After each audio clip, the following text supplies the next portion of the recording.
May I proceed? You may. Please, introduce yourself to the members of the jury. Good morning. My name is Skylar Sinclair.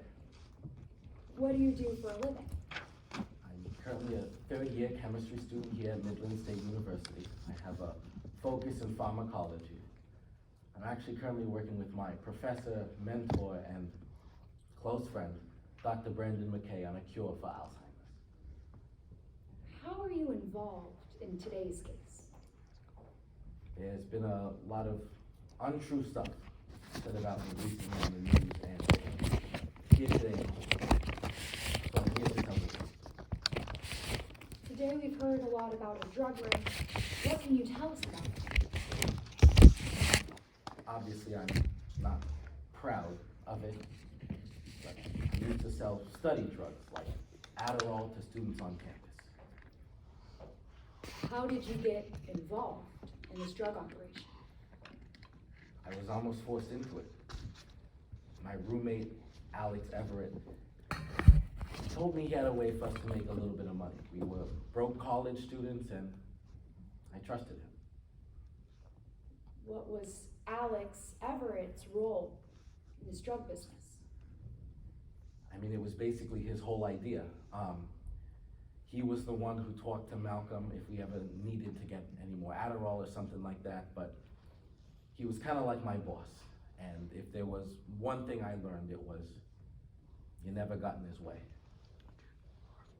What do you mean you never got in his way?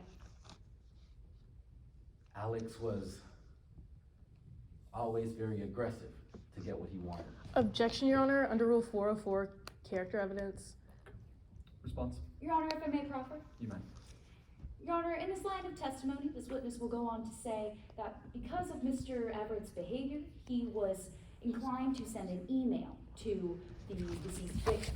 Now, this is not going for propensity to show that because Alex Everett was aggressive one day, that he would be aggressive on the day of the murder. This is just going to show why Mr. Sinclair sent the email in question. Do you have a specific relevance exception for that? Your Honor, it's just not being used for propensity, so it's not in proper character. Response? Yes, Your Honor, this is going directly towards propensity, that if Malcolm has always acted aggressively, just like this witness stated, that this is the reason why these actions had occurred in these circumstances. Okay. Response on those grounds? Your Honor, we're not going to show that Malcolm was aggressive by any means. This line of testimony is going to show Alex Everett's actions and why it required Mr. Sinclair to send an email. It has nothing to do with the murder and the day in question. It's not being used for propensity in this case. Yeah, they weren't talking about Malcolm, they were talking about Alex. I'm gonna tentatively overrule the objection. However, if you feel like they get into the grounds of inadmissible character evidence, please feel free to re-raise. Yes, Your Honor. Yes, Your Honor. Now, Mr. Sinclair, you were telling us about your fears of Alex Everett. You can continue? Yes, like I said, Alex was always very aggressive to get what he wanted. I remember one time, it was back in March, I'd like to say March 12th. He almost forced me to send an email. What email? It was another one of his threats that he wanted to send to Mickey. He threatened my research, he threatened my life, all if I didn't click send. Who was this email to? Like I said, it was to Mickey. Mickey was one of my good friends in this whole operation, and was one of the few people I thought I could really trust. I would have never laid a finger on him. So, did you agree with the statements in this email? Absolutely not, no. I wasn't even the one that wrote it. It was Alex who was the one that wrote that email, and I was just the one who was forced to send it. Now, we've been talking about Alex Everett. I'd like you to describe him to the members of the jury. He was a few inches taller than I am. A couple months ago, he tore his ACL, so he kind of walks around with a limp. His favorite color was orange. He played for our school's baseball team, so he had his orange uniform and a bright bright orange softball bat. Now, you were also here when Mr. Wheeler testified, correct? Yes, What car do you own? I drive a silver Honda, What's the license plate on that car? MSU boss, but it actually stands for Midland State University Best of Class Student Scientist. I'm a little proud of that one. Mr. Sinclair, do you drive this car? No, I don't even have my license anymore. I haven't driven that car in almost a year. Where do you keep your keys for this car?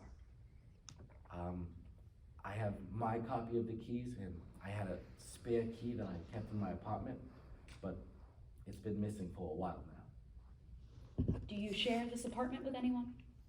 I do, yes. My one roommate, Alex Everett. Now that we've talked about your car a little bit, I'd like to move on then to the day of the murder. How did that day start for you? It's actually kind of a funny story. I woke up that day and had a biochemistry midterm. So I woke up a little nervous, went to go take that exam, and then I came home to wait for the concert. What concert? It was for my music and Midlands class.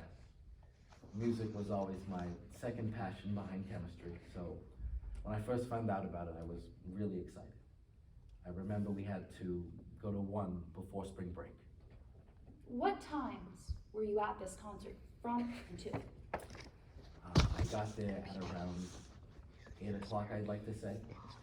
It didn't start until 8:15. I wanted to get there early so I could get good seats. And I didn't leave until around 10:35.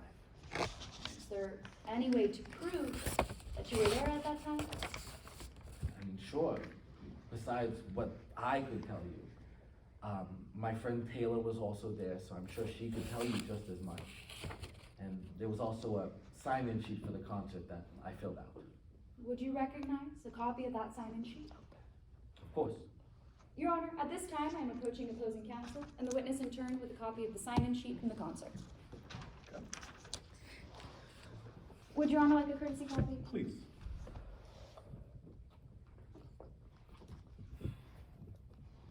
Mr. Sinclair, what did I just hand you?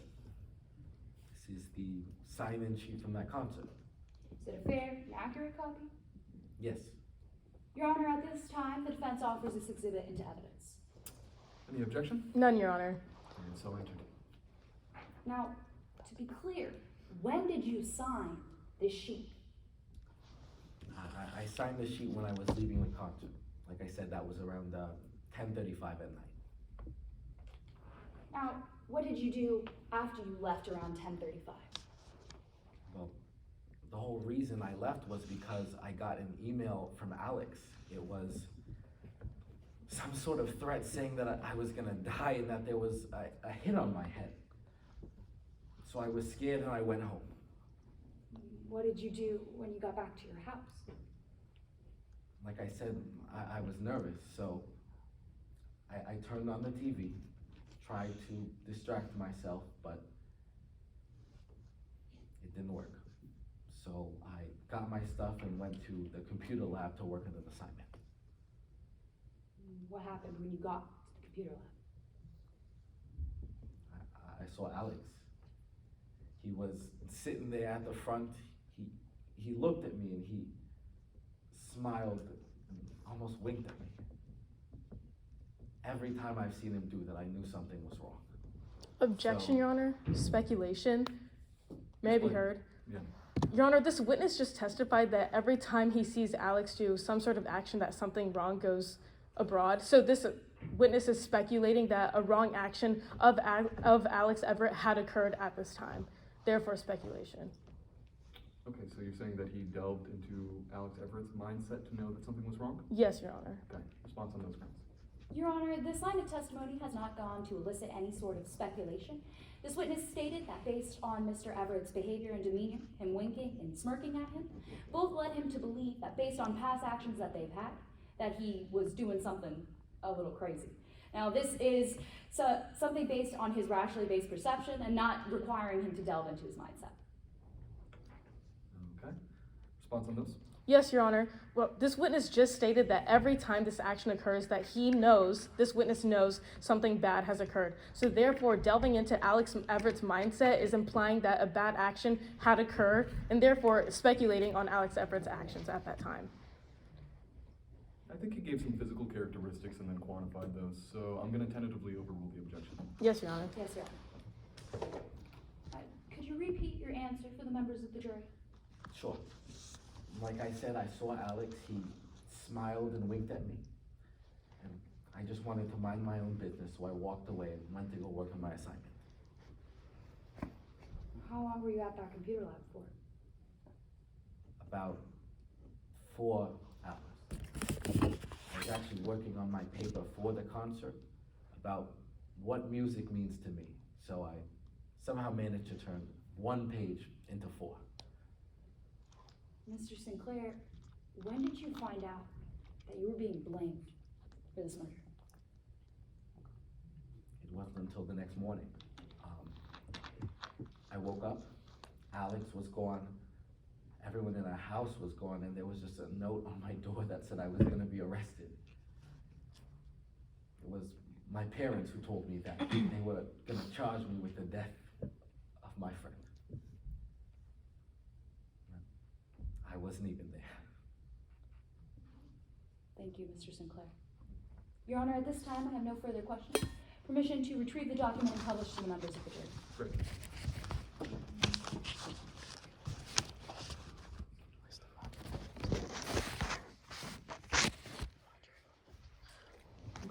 Cross-examination? Yes, Your Honor.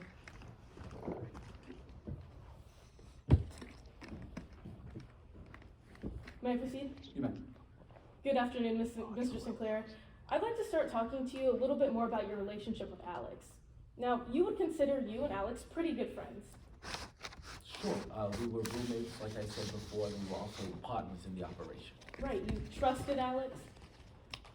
You could say that, yeah. And when Alex came to you with this idea of the drug business, he didn't force you to do that, did he? I mean, he was very insistent about it. Like I said, we were both broke college students, and he told me he had a way for us to get some money. But Alex never made you join this business with him? I mean, he forced me to do it, no. Right, you made that decision all on your own. And trusting him, yes. Now let's talk about another decision you made all on your own. Do you remember sending an email? You would have to be a little more specific. Right, Mr. Sinclair. Do you remember sending... Your Honor, I'm approaching the witness. May I approach the witness with what has been already entered as an email, states number 2? Approach opposing counsel first. May I approach the witness? You may. Thank you. Now, Mr. Sinclair, you remember sending this email? Yes, like I said, I was the one who had to click send for this. Well, this came from your email address. Sure, And could you look at that final signature? sure, It says from your partner in crime, Skylar. yes. It Like- doesn't say Skylar and Malcolm. Yes, like I said, I was the one who had to click send on this email, but Alex was the one who wrote it. But it doesn't say Skylar and Alex. No, I didn't think he would want his name attached to this. It just says Skylar. That's what it says, yes. Now let's talk about what you were doing the night Jamie Robinson was killed. Sure, Now, you claim to be at a concert that night, I was, yes. and you say you only saw one person there. No, there were about 30 people at that concert. Well, you claim to only have seen one person that you knew, Yes, I only was real good friends with one person there, yes. and you remember signing a sheet to say that you were there, Sure, yes, it was the sheet that I saw earlier. and you would recognize the sign-up sheet? Of course. Your Honor, may I approach opposing counsel with what has been already marked as the sign-up sheet? You may. May I approach the witness with the same? You may. Thank you. Now, Mr. Sinclair, you say that you saw your friend Taylor there, correct? I did, yes. And now you and Taylor are also pretty good friends. Sure, In fact, you were Taylor's pledge parent. that's correct. And now when you saw Taylor at this concert, you saw her from across the room. Sure, I waved hello. And from across the room, you then left to go back to your house. I'm I'm not sure it exactly happened like that. I saw Taylor and then I left, signed out, and then I went back home. Okay, so you saw Taylor, signed out, and left to go home. Sure, yes. So if we take a look at this sign-up sheet, your name and Taylor's name are back to back, That's correct. and you just saw Taylor from across the room. To be clear, I signed out at the intermission. There was another section of the concert that some people stayed at that you could have signed out after that. But Right, but just to clarify, your name and Taylor's name back to back on this sign-up sheet. sure, And this is the only person that you knew at this concert? yes. Thank you. Now let's talk a little bit more about the night Jamie Robinson was killed. After you signed out and you went home, you then went to the computer lab. I did, yes. And at this computer lab, it sort of takes in your data of when you sign in and when you sign out. Sure, And you would recognize this log if I showed it to you? of course.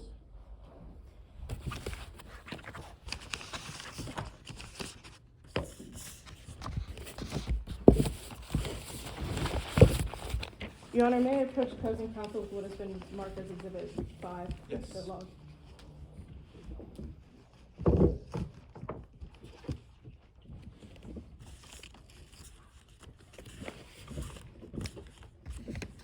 May I approach the witness thing? Is this a fair and accurate representation of the computer log? Sure. Any changes or alterations made? No, not that I Your Honor, the state now moves to enter exhibit, the log into evidence. Any objections from the defense? Yes, Your Honor, at this time I object to hearsay. Okay. Response? Yes, Your Honor, under Rule 8036, this is a regularly conducted activity. I have an authenticating document as well, if you would like to see that as well. I would like to see that, but for the moment being, defense counsel, what's your response to 8036? Yes, Your Honor, in order for this to be a record of a regularly conducted activity, we need some foundation laid as to whether or not that record was made at or near the time of the event with someone with the proper knowledge, and whether or not this source was proper and had any trustworthiness attached to it. That foundation needs to be laid before they can just enter in the key card swipe. Your Honor, may I be heard? You may. All of this information that opposing counsel listed, all of these prongs, are met on this authenticating document and would be answered there, as well as this witness also just testified that he is well known with the procedure that happens when swiping in and out of this computer lab, and therefore would know what this log would look like and has personal knowledge of these events as well. Give me a second just to read the, Yes, Your Honor.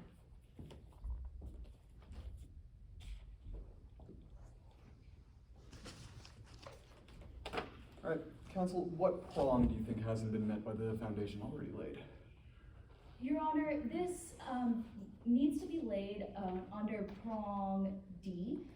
We need to hear some sort of testimony from this custodian to qualify that it complies with Rule 902, 11, and 12, or any other statute permitting this certification. May I be heard, Your Honor? You may. Well, the custodian of this document is Roger Michaels, which is signed at the bottom of this document. We cannot call Mr. Michaels to stand today, and therefore this statement will act in place as prong B. Yeah, I don't think we need to go into the qualifications of the domestic record if there's already a custodian that's signed the truthfulness of this document. I'm gonna overrule the objection. Yes, Your Honor. Yes, Your Honor. Now, Mr. Sinclair, let's take a closer look at this document. Now, what time did you sign in? Thank you. On here it says 11:45. And what time did you sign out?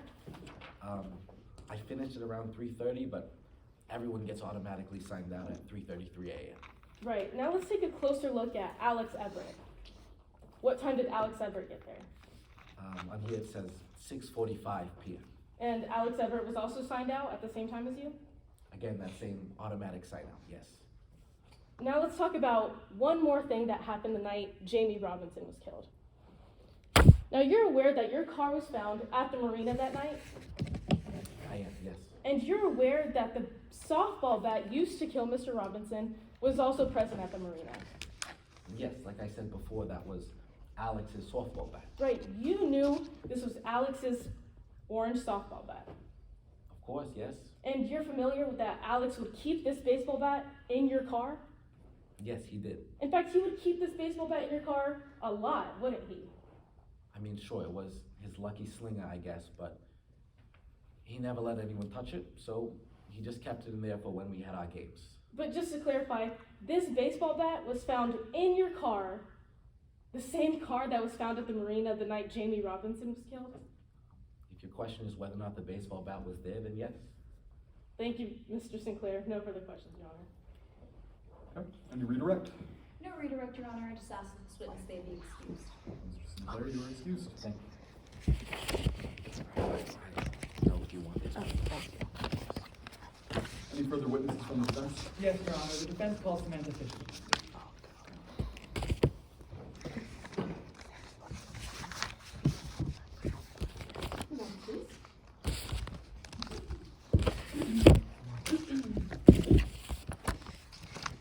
Stand by.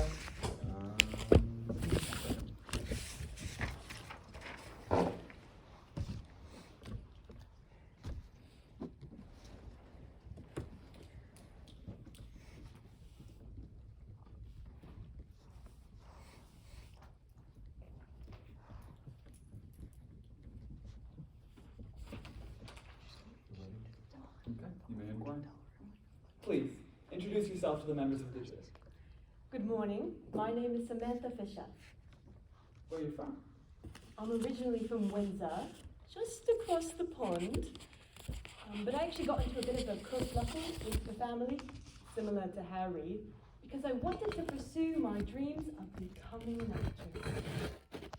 Are you an actress? Most, some of the time, yes. I wear this gown and a big red wig to play Merida at Disney. She look a bit like her. Disney at first thought I was Scottish, but that didn't really sit right with me. But they do pay me $10 an hour. That's gotta be a lot of pounds. So how'd you get involved in today's case?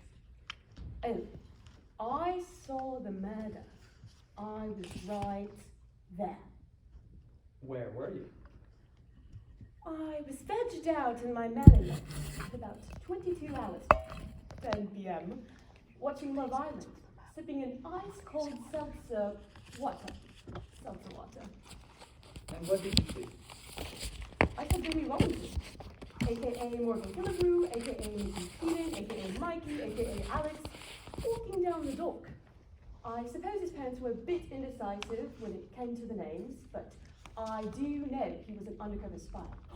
Should I have said that? You're all right, Miss Fisher. How did you know he was an undercover spy? Oh, it was all in his posture, and his walk, and his eyes. They were just as cold as a winter's night in the UK. And also, my dear friend Cookie was an informant for him. So what happened after you saw Mr. Robinson? Well, I saw someone sneak up behind him, and, usually I can tell you anything about a person I see on the docks. Their zodiac, their height, their weight, their occupation based on their walk. But unfortunately, a heavy fog descended upon the docks. Did Mr. Robinson see this person? I believe so. Right before the person snuck up and hit the bat, Robinson said, "Tyler, what are you doing?" And I'm sure that's what he said. Just because a fog descended upon my eyes does not mean a fog descended upon my ears. I saw the person too. What did they look like? Well, they had on flippity flops, and all black, and a ski mask, and a limp. And they had that bat too. So what did you do? Well, I saw that murder hit poor Robbie right into my backyard, the marina. And I was so scared. I called the coppers on the phone on my phone. I got my first phone. And then the police arrived. What did the police do when they arrived? They asked me a few questions, but really the plot thickens the next day, when I was wandering about the woods after a fight I had with my dear Cookie. I was just in shambles. How did the plot thicken? Cookie was just awful. Oh, is that what you were asking? I was asking about the murder, Miss Fisher. Oh, right, the murder. I was walking about the woods, and I saw that same bat from earlier hidden about the brush. And justice dictated me once again to call the police. But but this time on my mobile phone, not the boat phone. Did anything happen to that bat before the police arrived? Definitely not. I watched it intently with my 2 eyes until the police arrived. And then they did arrive. And they asked if I wore flippity flops. And I said, heavens no! These toes do not like the feeling of sand in between them. So what happened after that? Well, they arrived and they asked a few questions, but I went to the police station the next morning for an interrogation. What did they ask you about? Well, I was speaking with this magician cop named Turner about what I saw that night, but she didn't even offer me a donut. And, I thought that's what the American police were all about. I was once again in shambles. But I told her what I knew. And what did you know? I believed that the murderer might have been a student at Midland State.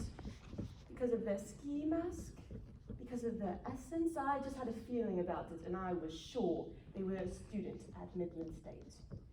And then I saw the murderer walk right into the police station. Who was it?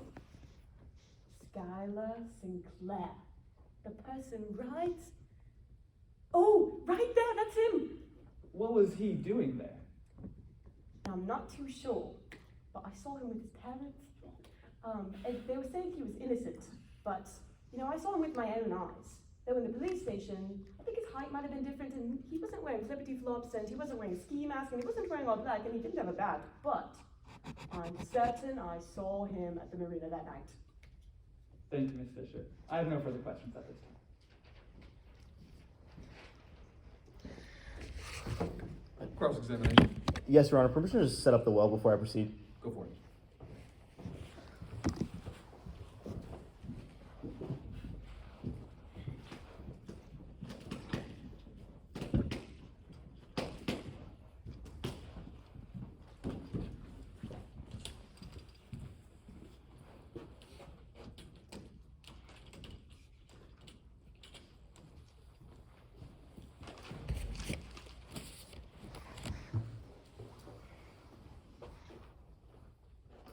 Permission to proceed, Your Honor.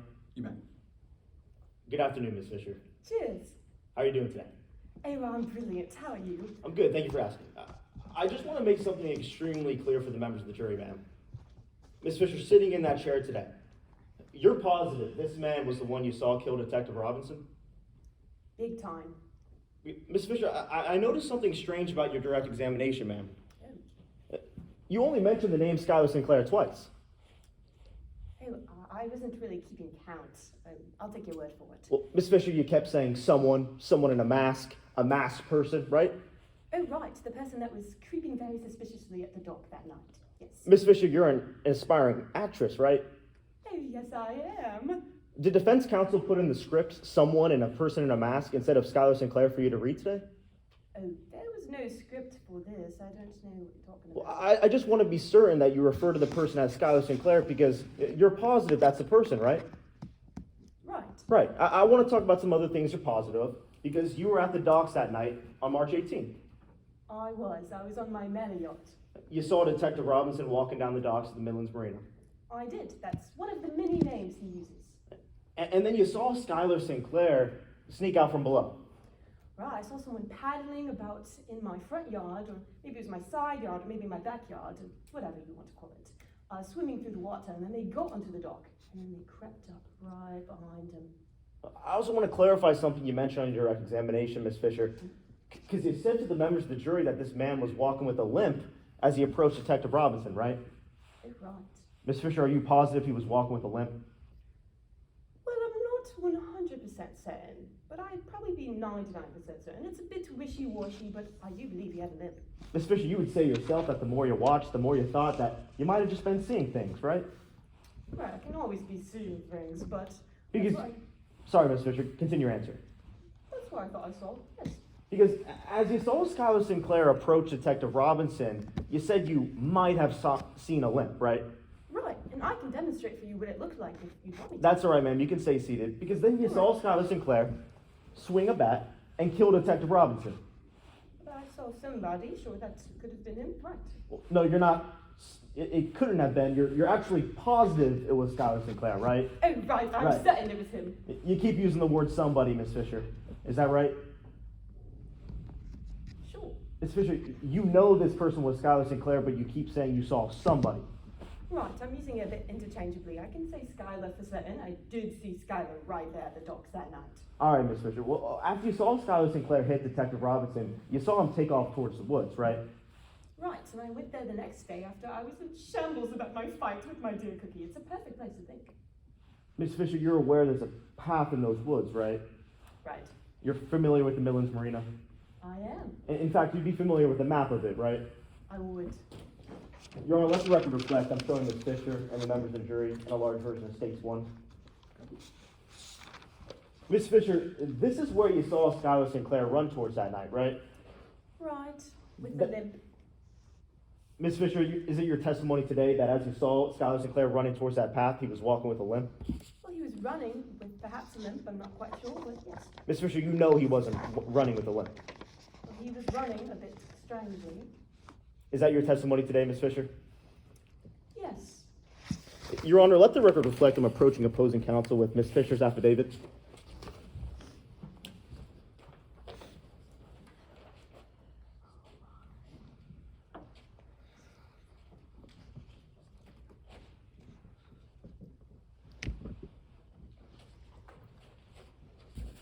Permission to approach the witness. Miss Fisher, thank you. Miss Fisher, what did I just hand you? These are the words I spoke. If you could turn to the back page, ma'am. Oh, that's my signature. That's your signature. And have any changes been made to that affidavit, ma'am? No, I don't believe so. Miss Fisher, you knew you had up until today to make any changes to any relevant information you provided us? I did. Awesome. Well, can I just have you turn to page 2 for me? Sure. Miss Fisher, just read in your head as I read out loud to the members of the jury. The masked person was wearing, apologies, and the person had a limp. Or at least I thought the person had a limp when the person walked up behind Robinson. But the more I watched, the more I thought I was just seeing things. I'm not certain the masked person had a limp, but it's a possibility. Objection to hearsay? I'm guessing you're going down the improper impeachment route? Yes, Your Honor. Okay, what contradiction hasn't been made?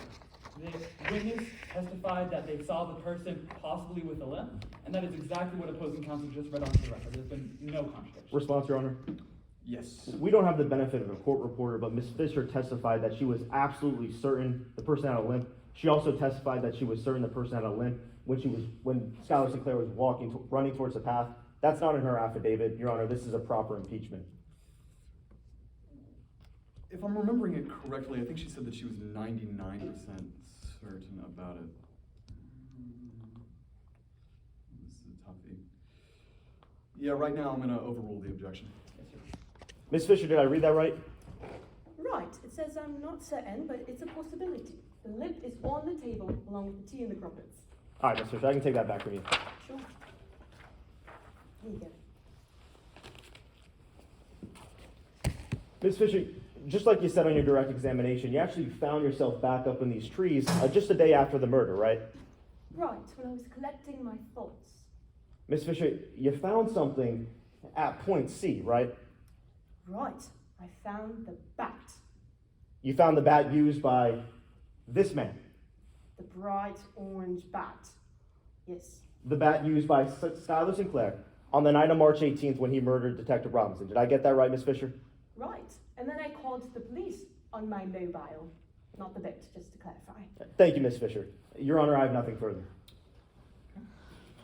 Any redirect of this witness? No redirect, Your Honor. I just ask that the witness be excused. Ms. Fisher, you may be excused.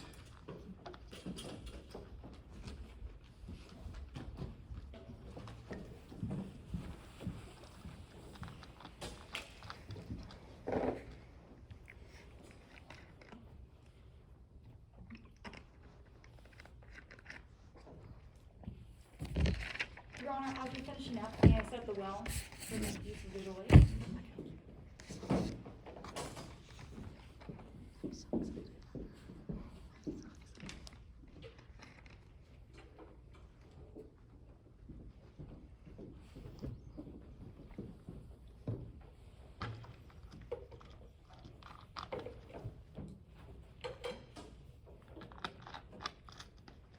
And at this time, Your Honor, defense calls Dr. Quinn Caulfield to the stand.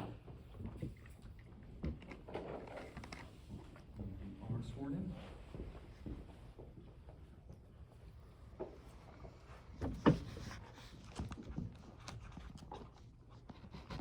Please, introduce yourself to the members of the jury. Good morning. I'm Dr. Quinn Caulfield. What do you do for a living? I'm an associate professor of psychology at Midland State, and I also own my own consulting firm, Caulfield Consulting. Our goal is to make psychological concepts more accessible to the public. Tell us about your educational background.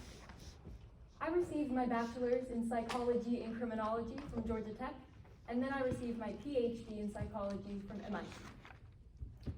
And why are you here today?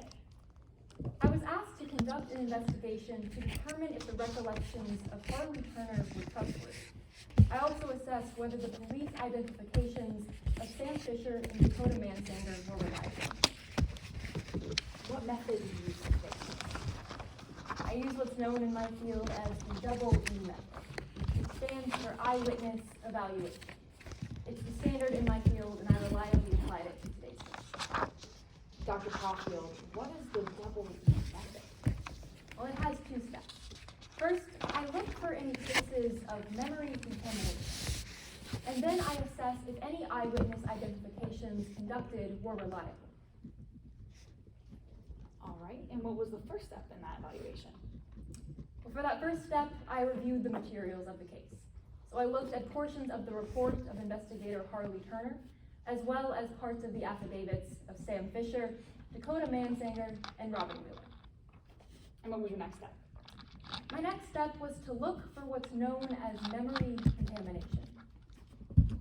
What is memory contamination? Well, I like to think of memories as puzzle pieces. When you recall a memory, you don't just remember it. You have to reconstruct the pieces of that memory. But during that reconstruction, you might put a piece where it doesn't belong, or you might forget one altogether. It's during this reconstruction that memory contamination can occur. Objection, Your Honor, under 702, specifically prong C. If I can explain. Yeah, please. Now, Your Honor, for a method to be reliable, it must actually lay out a couple of prongs, and it must be reliable in the error rate, it must be reliable with peer publication and widely used acceptance, and I don't believe that they've been able to set that foundation yet. Okay, response? Yes, Your Honor, it's already on the record that Dr. Caulfield said this is a reliable method that's been peer-reviewed in her field. A response, Your Honor? Yes. There's actually a case law, Terror Readers Association v. Merrill Dow. It's on page 4 of that case, of the case law packet. Let me know when you get there, Your Honor. I'm there. Yes, Your Honor. According to Terror Readers Association of Midlands v. Merrill Dow, there's actually a couple of things that make a method reliable. It goes into great detail specifically about what those are, what those factors may be. Now, while that list is not dispositive, Your Honor may look at it as a circumstances of its totality. Simply listing one or two it doesn't meet the totality circumstances that this case law sets out. Yep, reading that. Response on those grounds? Yes, Your Honor, it asked about peer review in publications, and it also talks about if it's a standard in your field. Your Honor, she's already gone and testified that this is a standard review and used her method in today's case reliably. Ms. Uchida, do you feel strongly that that foundation hasn't been laid? Yes, Your Honor, because specifically it lays out not just one or two, it lays out multiple factors onto that list. I don't believe that that has met its method yet. Okay, I'm gonna give you the opportunity to voir dire then. Yes, Your Honor.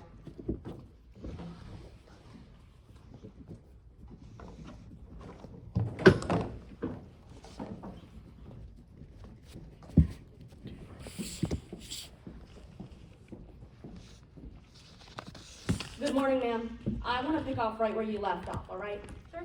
And now you mentioned that it's important to be thorough when conducting investigations, right? Yes, I did. And ma'am, you mentioned a specific method you used. Could you tell us for it again? Yes, it was the double E method, which stands for the eyewitness evaluation. Ma'am, you'd agree with me that with all of the facts and data that you have, you actually only reviewed sections of affidavits given to you, right? Yes, all relevant sections to my investigation. Ma'am, I actually wrote something down because I thought it was so important in those first couple of questions. And I want to make sure that I ask you this question correctly. You were asked to analyze the lineups of Ms. Mansigar, right? That was part of it, yes. But ma'am, you never actually reviewed her original identification of the suspect, did you?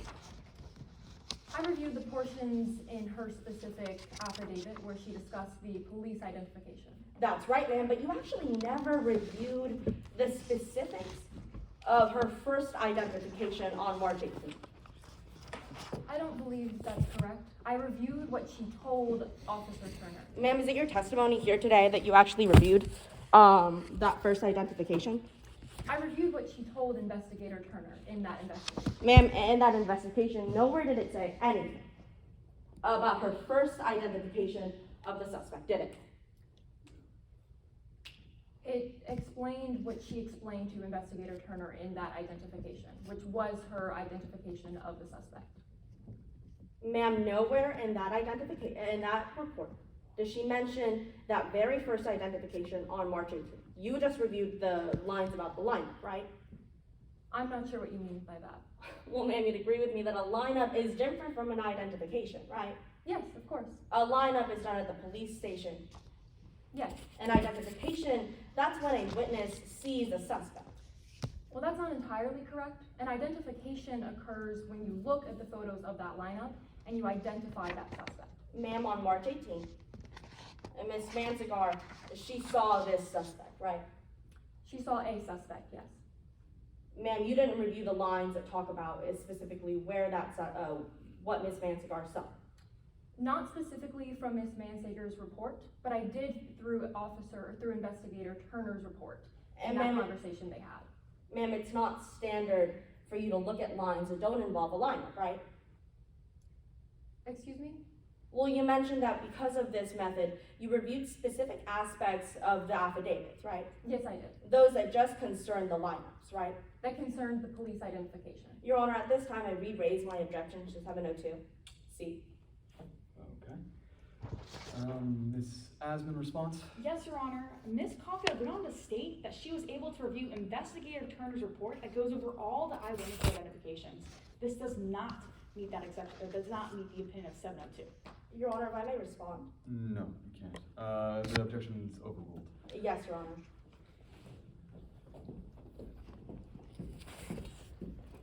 Dr. Caulfield, you were talking about memory contamination. Tell the members of the jury what that is. Yes, as I was explaining, when you remember a memory, you have to reconstruct it. But it's during that reconstruction process that memories can become contaminated. I've actually brought along a visual aid of how I explain this concept to my students. At this time, Dr. Caulfield is stepping down to make use of the visual aid.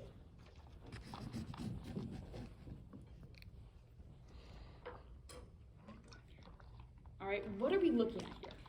Well, here we have 2 containers filled with water. And I also have some red and blue food dye, which I actually stole from my daughter's baking kit. How do containers of water and food dye relate to memory contamination? This is a way I use to simplify this concept to my students. Whenever I put a drop of red food dye into each of these containers, it's going to represent the formation of a memory. However, there are certain factors that can potentially contaminate these memories. What are those factors? Well, there are various factors involved, but there are 3 specifically that I looked at.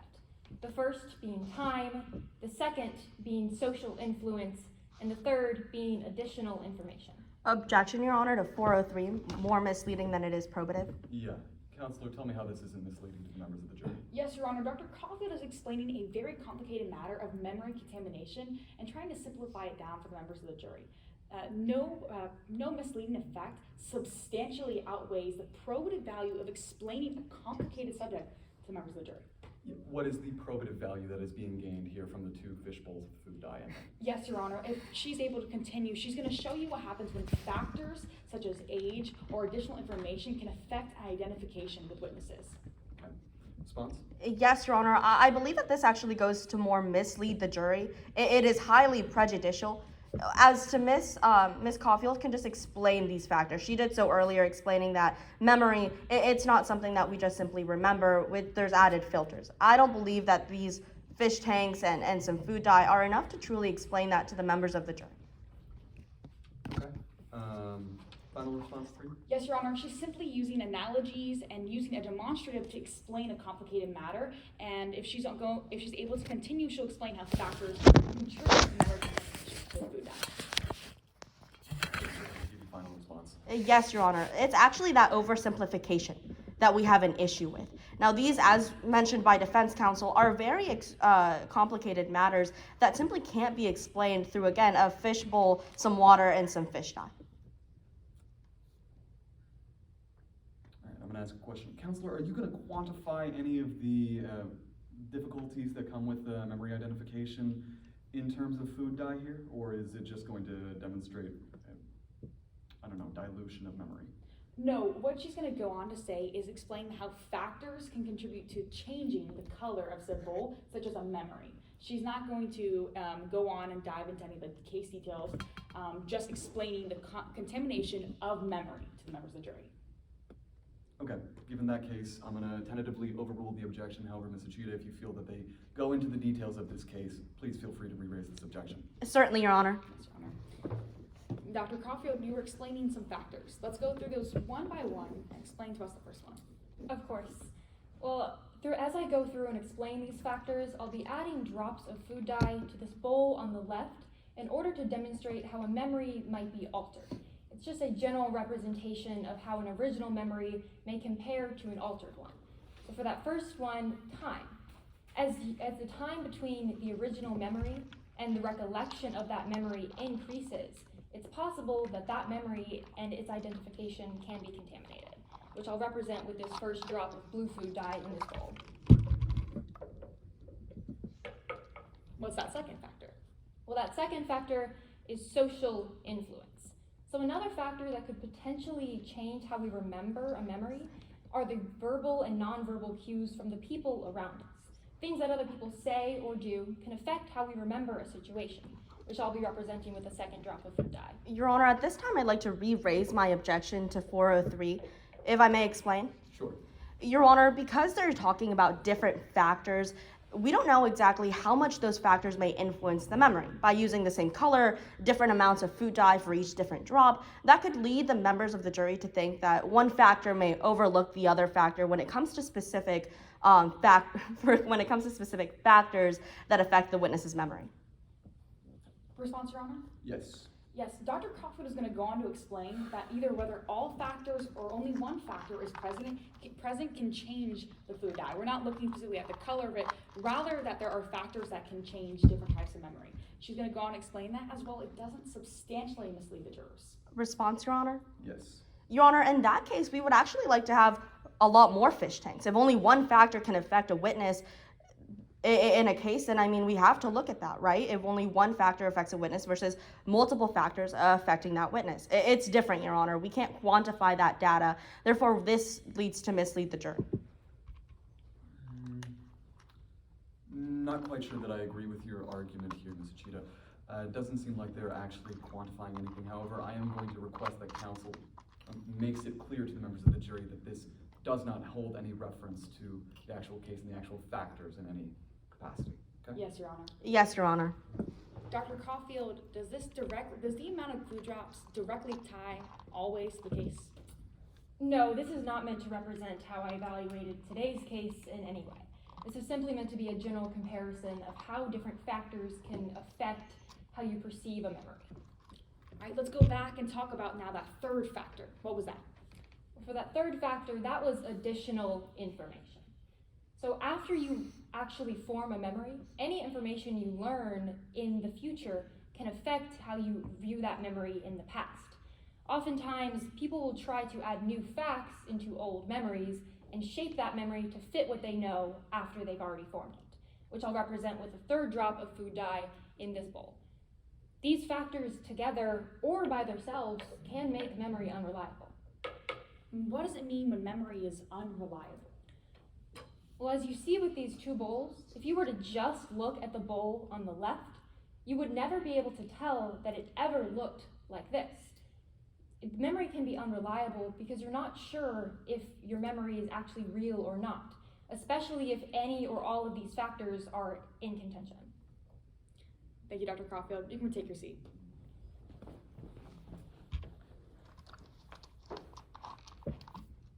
Did you find memory contamination applying to today's case? Yes, I did. When I reviewed the report of investigator Harley Turner, there was a specific memory that stood out to me. On March 20th, 2016, investigator Turner recalled seeing a cut and a bandage on Skylar Sinclair's right hand. Why was this important? I was worried that investigator Turner may have been suffering from that third factor of additional information when she gave this report. It's possible that she learned additional information about the case such that there was a bloody ski mask or a bloody baseball bat and wanted to tie that investigation to Skylar Sinclair, maybe remembering a cut or a bandage that never was even there. With that in mind, what were your conclusions about memory contamination for today's case? I concluded that I wasn't able to rule out the possibility that investigator Harley Turner's memory of Skylar Sinclair was contaminated. Now let's talk about that second step of your method. Explain that. Well, for that second step, I looked at the eyewitness identifications of two witnesses, Sam Fisher and Dakota Mansanger, to determine if they were reliable. Let's talk about that first eyewitness. What did you find there? I had some serious concerns with the identification made by Sam Fisher. Specifically, that Sam Fisher identified Skylar Sinclair when Mr. Sinclair's parents were having a conversation about this murder case with Officer Turner in the police station. Why was this concerning? Well, this did not follow police best practices of identification. There was no lineup and no alternate suspects presented. Ms. Fisher simply identified Mr. Sinclair in a police station.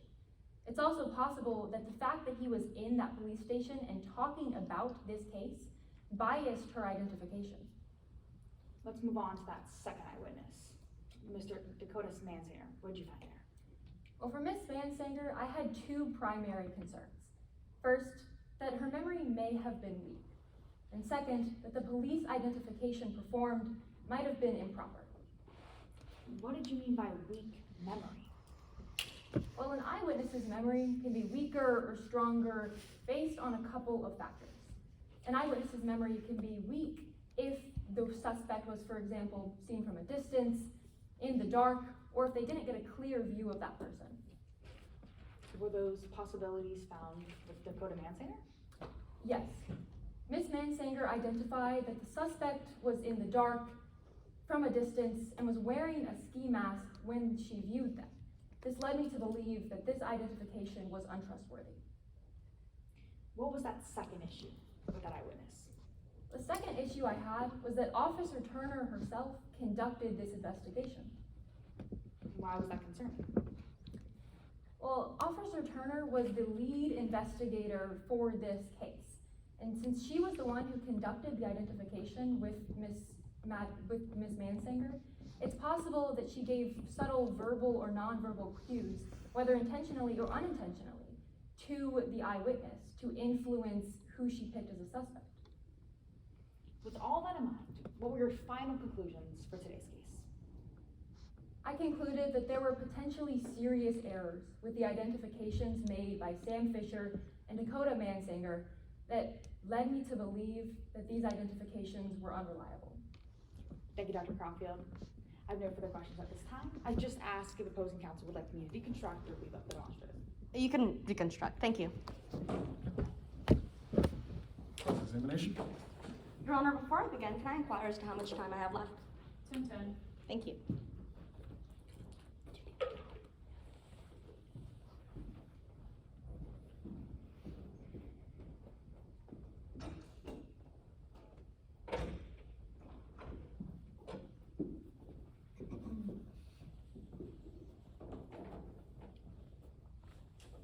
Hello again, Dr. Caulfield. Hello again. I want to clarify something you mentioned on your direct examination, all right? Sure.